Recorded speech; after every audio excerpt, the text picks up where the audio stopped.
일본 도쿄전력이 후쿠시마 제1원전 오염수를 바다에 흘려보낸 지 한 달을 맞이한 가운데 주변 바다의 방사능 수치는 기준치 이하라고 밝혔습니다.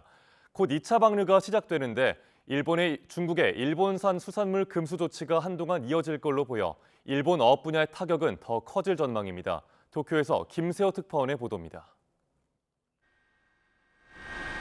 지난달 24일 후쿠시마 원전 오염수 방류를 강행한 도쿄전력은 1차 방류를 마친 지난 11일까지 7,800톤의 오염수를 바다로 흘려보냈습니다.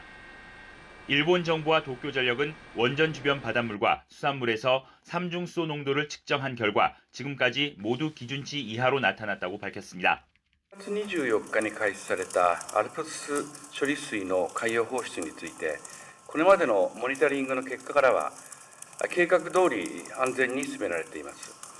도쿄전력은 설비 점검 등을 거쳐 이번 달 하순 2차 오염수 방류를 진행할 방침이라며 2차 방류분 보관 탱크에 있는 오염수에서 방사능 핵종이 일부 검출되긴 했지만 모두 고시농도 한도를 밑돌았다고 강조했습니다. 이런 가운데 중국은 오염수 방류 직후 단행했던 일본산 수산물 수입 금지를 이어가고 있습니다. 지난달 중국의 일본산 수산물 수입액은 271억 원으로 지난해 같은 기간보다 67% 급감하는 등 일본 어업인들의 피해는 계속 커질 전망입니다. 일본 정부는 오염수 방류가 인체, 환경에 미치는 영향이 미미하다며 IAEA 검증 결과를 바탕으로 중국의 금수 조치 철회를 요구하고 있습니다. 하지만 중국은 자신들의 조치는 정당하다며 수산물 수입 금지를 이어갈 것임을 분명히 했습니다. 日本强行向海洋排放核污染水，自人类和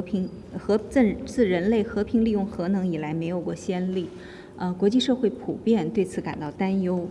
中方采取的措施是合情、合理、合法的。 중국은 오히려 IAEA의 오염수 방류 문제를 공정하고 객관적으로 처리해달라고 요청했습니다. 다만 중국과 일본이 최근 열린 유엔 총회에서 오염수 방류에 대한 언급을 피하면서 양측 간 갈등의 변화의 여지를 남겼다는 관측이 나옵니다. 도쿄에서 YTN 김세호입니다.